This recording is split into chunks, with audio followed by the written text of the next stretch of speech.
This is a Squiz podcast. We're your shortcut to being informed. This week, our podcast is brought to you by BHP. Reducing greenhouse gas emissions in the production of copper is critical. That's why BHP has committed to solar, wind and battery agreements to help power their copper mine at Olympic Dam in South Australia. It's happening now at BHP. Visit bhp.com/critical to find out more.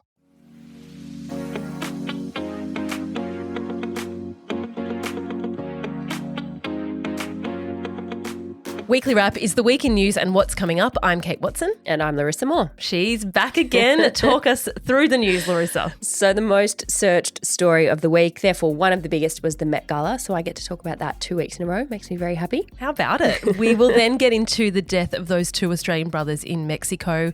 We have a look at the latest from the Middle East. We'll get you ahead of the federal budget and across beef's big week. From the Met-Gala to Beef Week, we've got you covered across all bases. Let's do it. Let's go.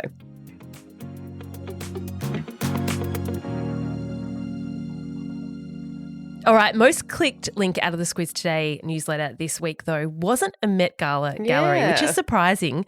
But what's not surprising is that it was again about space. Squizzers love space. I love space. I'm not that into it, but So? I get the appeal of a gallery, and this one was a picture of the Eta Aquarid meteor shower. Was visible in the southern hemisphere this week, and the pics really are beautiful. They are beautiful. As I said, I really enjoy stargazing. Every night I pop out, I take a peek, see what's going on up there and try not to think too hard about it. God, do not think too hard about it. That's all a bit metaphysical for an evening, Kate. Just Don't have a go cup there. of tea. Don't go there. I don't go there. Like, what's up there and who's up there? And don't even get me started. The actual biggest story this week, as measured by what was searched for on the internet, was the Met Gala. If people listening like me saw a few dresses and that's about it, what are the top three things to know?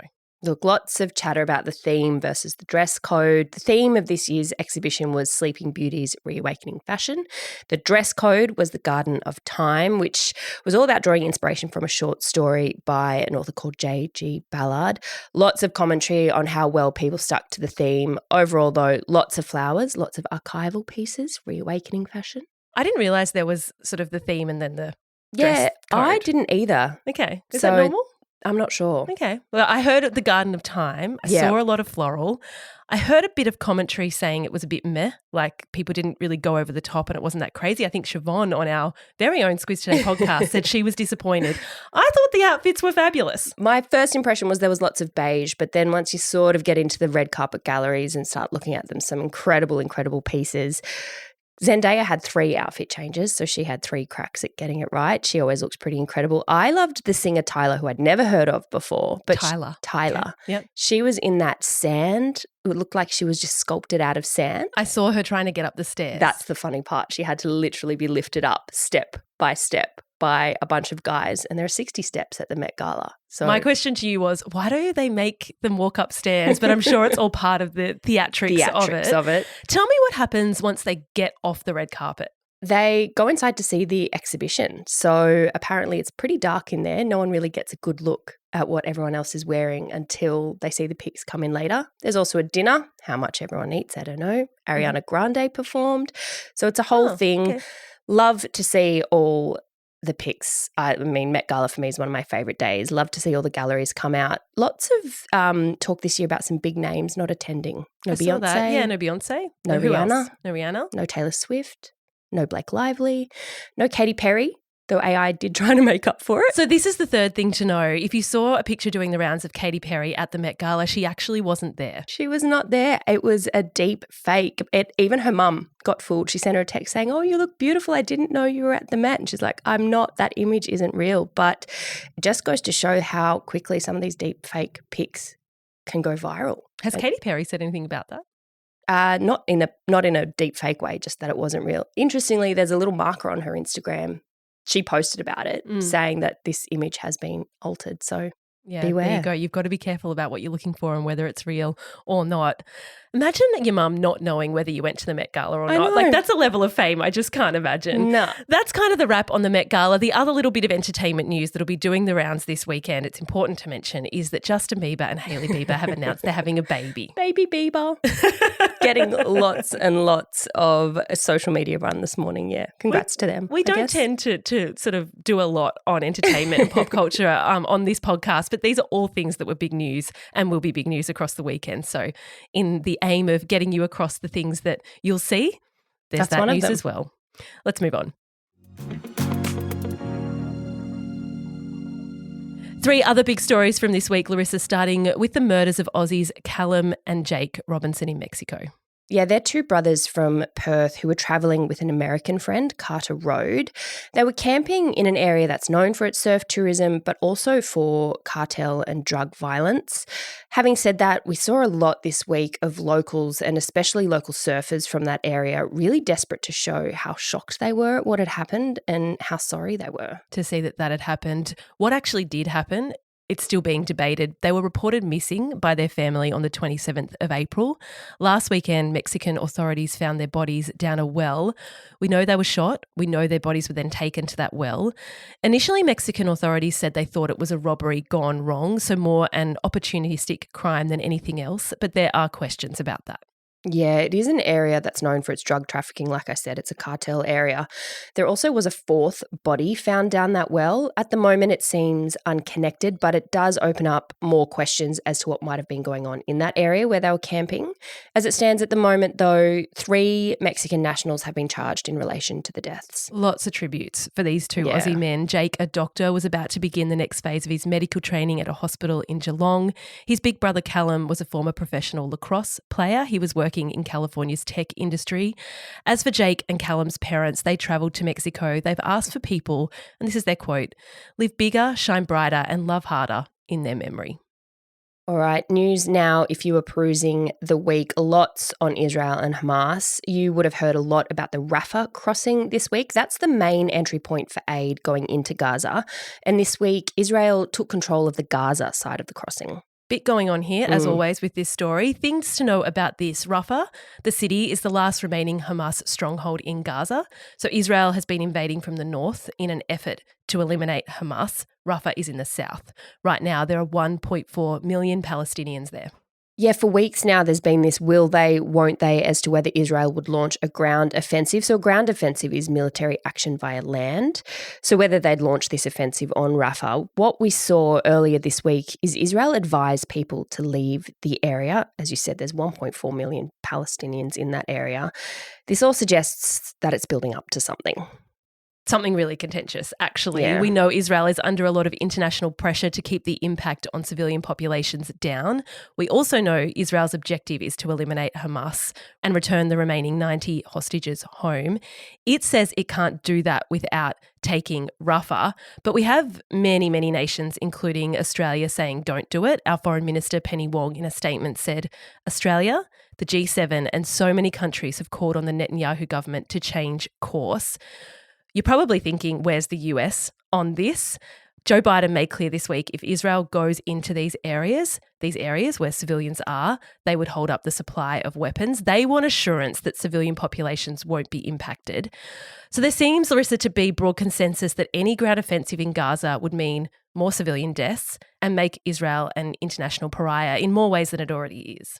Because the question is, where would these populations go if they have to get out of that area? Gaza is tiny. Northern Gaza is, according to the UN, right now a famine zone. Israel says there are humanitarian camps available, but there's lots going on. Yeah, just to be super clear, this is not the US walking away from Israel. Biden said in a speech this week at the US Holocaust Museum that, and this is the quote, I'll quote him, "My commitment to the safety of the Jewish people, the security of Israel and its right to exist as an independent Jewish state is ironclad, even when we disagree." There is so much news to pour over in relation to this, but that is certainly the big picture. Final news story for this segment. Kate, you're a bit annoyed we didn't have this in the calendar last week. Beef 2024. So annoyed that we missed this. I did not know it was a thing, but I'm very well up to speed now. I wanted to call it out. It's a huge week in Queensland. So Beef Week, although actually I did read that you're not supposed to call it Beef Week. You're supposed to just call it beef.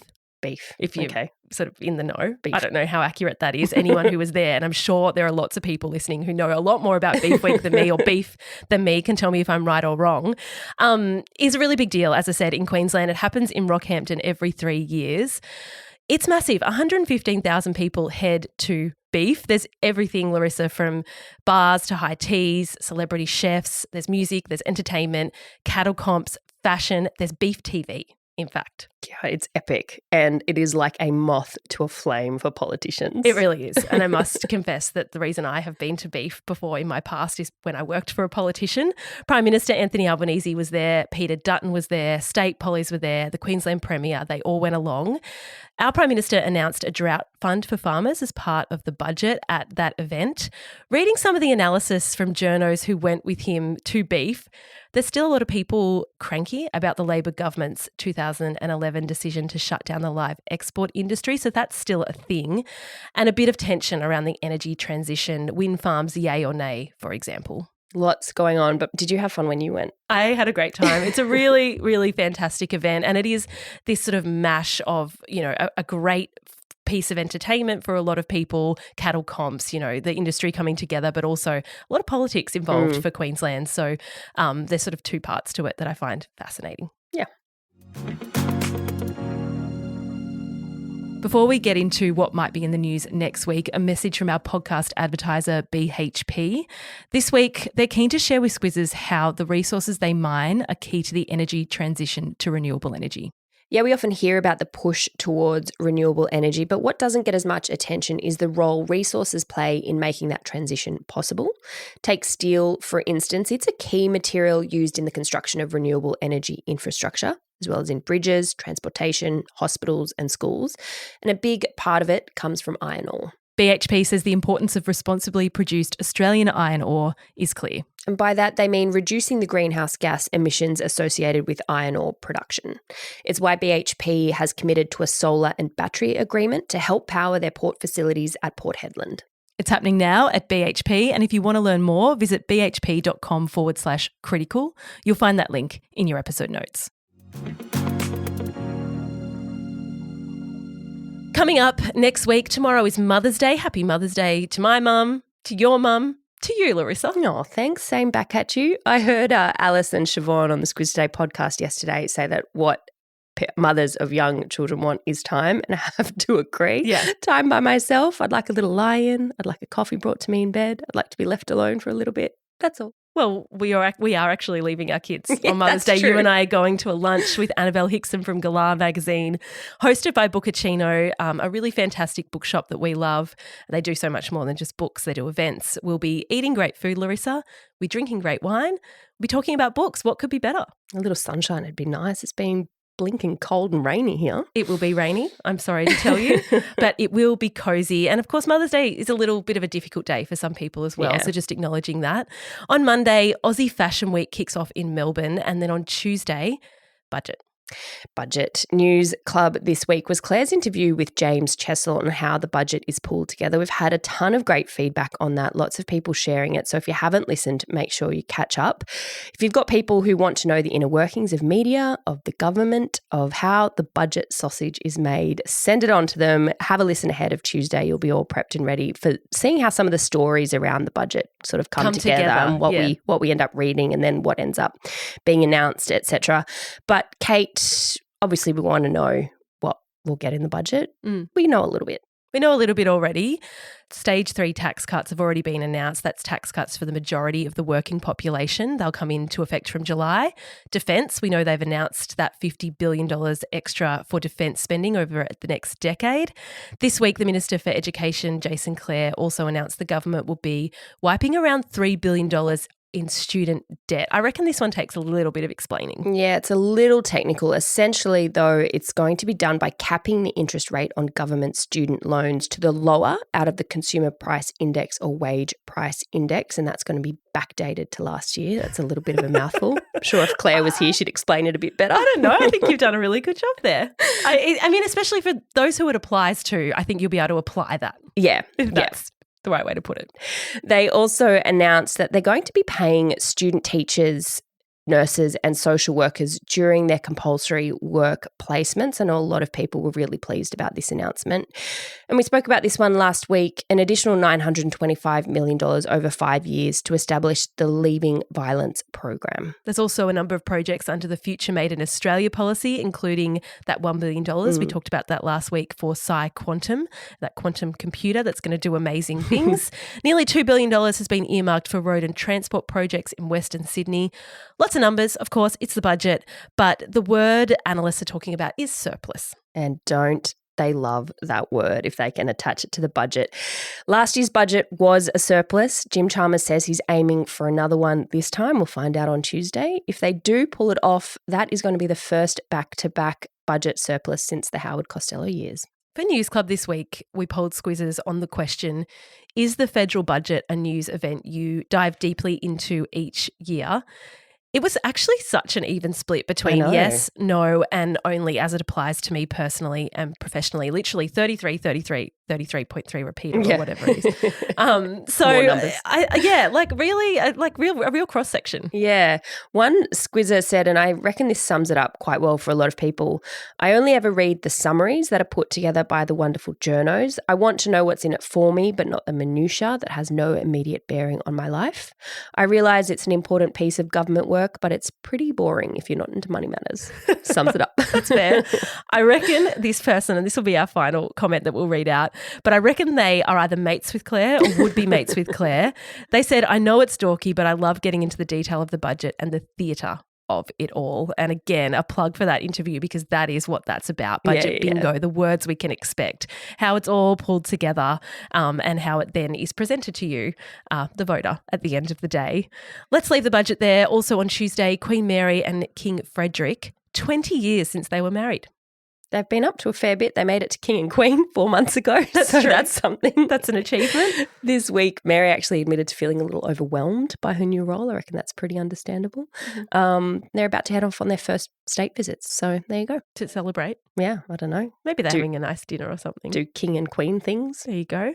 Another anniversary next week is our own. 6 years of publishing the Squiz Today podcast on the 17th of May. So next Friday, Larissa. You started this with Claire. Looking back, how do you feel? I don't know if you want to go there. Too much PTSD from those early mornings. I think we've said before, I just remember having the conversation with Claire about, how would we actually do this? We'd have to get up at 4 a.m., read the news, get across it, record the podcast, edit it, get it out by 6 a.m. Okay, sure. Let's do that. In hindsight, wow, how did we make that decision to do that 5 days a week? But I'm so glad we did. It's amazing. And it's, we were the first short form news podcast and that came from an idea that you guys had and you just got up and did it, those 4 a.m. starts. I did it for a while. Yeah. It is a real grind, but every time you sort of hit publish, it just feels like such an achievement to get it out there and done. A bit of a heart starter at, racing to get there by 6 a.m. But 6 years. And now we have such a great team that does it for us. So, it's been a journey, but we got there. 6 years, we might have to do some celebrating, I think.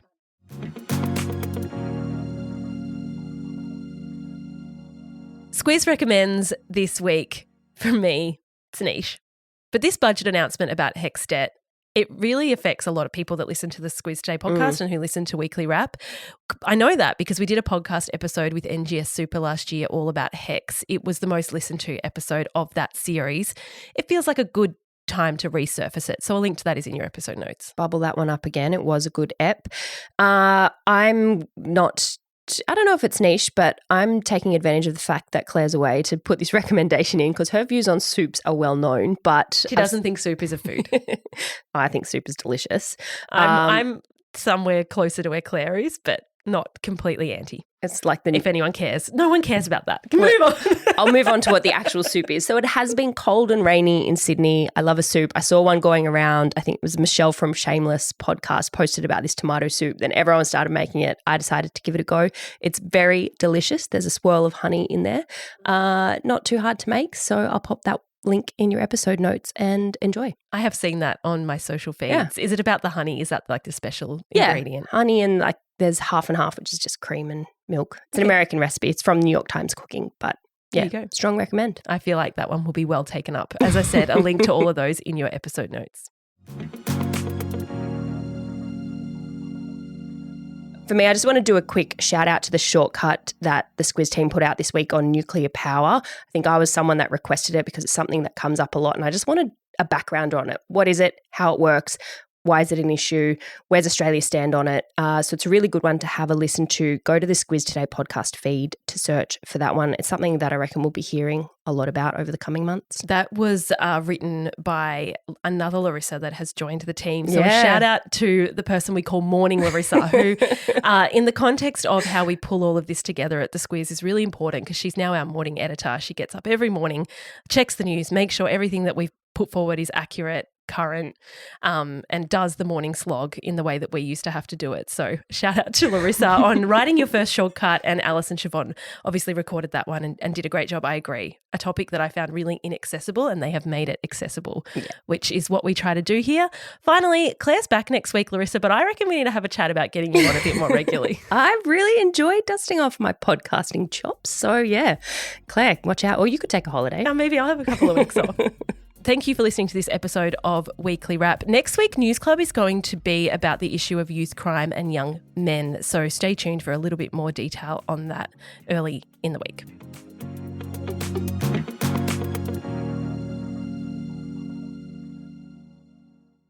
Kate Watson, co-host of News Club and The Weekly Wrap, jumping in here to say thank you for listening to our podcasts first and foremost.